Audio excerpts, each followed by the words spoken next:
Over the last few weeks, we have delved into the real aspects of Batman, taking a look at his training routine and diet plan, what he carries in his utility belt, and what exactly his Batsuit does. In today's video, we will be breaking down all the functions of the famous Batmobile. Again, most of this info comes from the officially licensed DC book, Batman the Ultimate Guide, so we can take most of this info as canon. Now, obviously there have been many different versions of Batman's main vehicle, but this information is a fairly generic take on it, more than likely describing how the Batmobile from the comics operates. Anyway, let's get into it.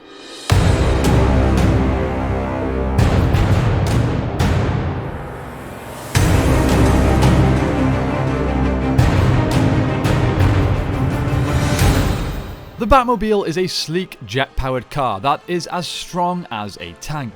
Over the years, there have been many different versions, but almost all of them have had a bat-winged profile that clearly announces the arrival of the Dark Knight to a scene, striking fear in the hearts of criminals, something we know that Batman prioritizes greatly with his designs.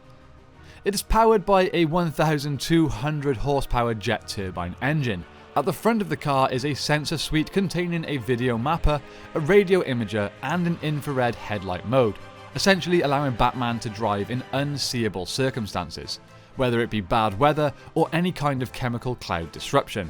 He is still able to operate the vehicle safely. He also, of course, has a radio that accesses police transmissions from the GCPD.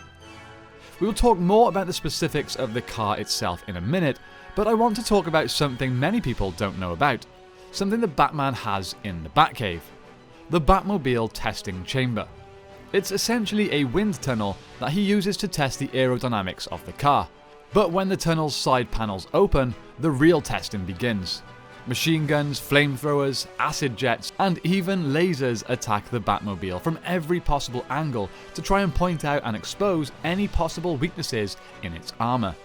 Its carbon fiber body is protected by ceramic fractal armor that propels projectiles and can even deflect concussive force.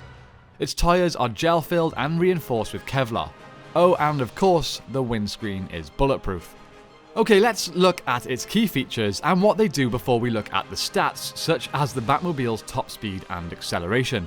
So the front of the Batmobile has a bat insignia on the hood that serves as a steel reinforced battering ram. Get it? Battering ram? The grille is also made of a metallic weave containing graded diamond particles.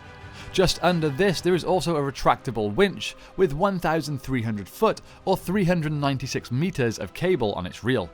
Towards the back, we have a grappling hook that is fired using CO2. There is also non-lethal weapons on each side of the car. One side fires smokescreen grenades and the other side has an arsenal of weapons available to fire, including tear gas, concussion grenades, adhesive sprays, and probably many more.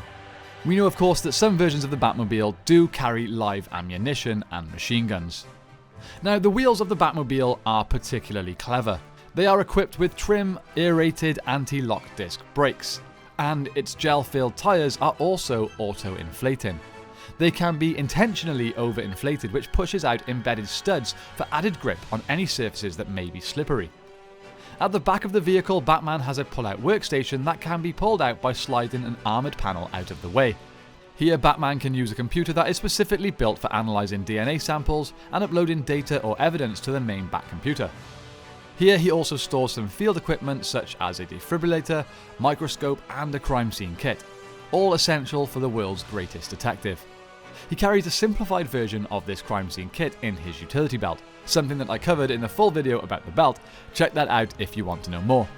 So inside the car we have two seats. Both can be ejected via dashboard buttons or even a voice command. The ejector's solid fuel boost is very powerful and passengers are subjected to forces of up to 14 Gs. Of course, when the seats are ejected, the armor-plated panels on the roof of the car explode away when the ejector is triggered. Finally, let's look at the engine. So in the rear we have the jet turbine that's far beyond the capability of any conventional land vehicle.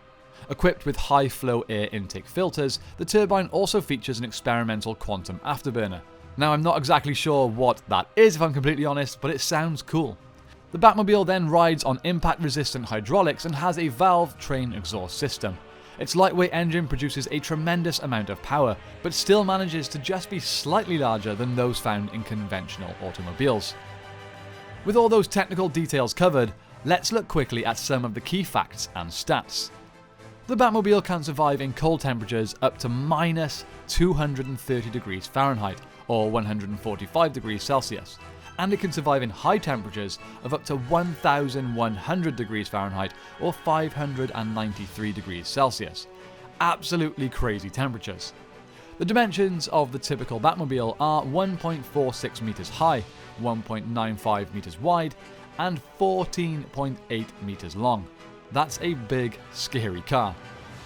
Finally, it can do 0 to 60 in 2.4 seconds and reach a top speed of 266 miles per hour. I can't see anyone outrunning that at ground level, outside of maybe the Flash and Superman. Now, with all the details on the Batmobile covered, if you could all go and hit that blue join button on the channel so that I can afford to buy my own Batmobile, that would be great. Thanks. Anyway, that's it for the Batmobile, guys. I was going to cover all the different variations on it through the years, from comics and movies to TV shows and games, but I think that should definitely be a video in its own right. Let me know down below if you'd like to see that. Something else I would love to know from you guys. Do you think that this is all actually realistic? Could this car actually exist, with all those listed features included? Personally, I think it's certainly possible. It's most likely an unrealistic amount of money, however. I can't even imagine what that would cost. But I guess if you're Batman, it's not a problem. Well, that's it from me today, my friends. Thank you all so much for watching. I hope you have a great day. Don't forget to like and subscribe and return to the Batcave for more Bat content.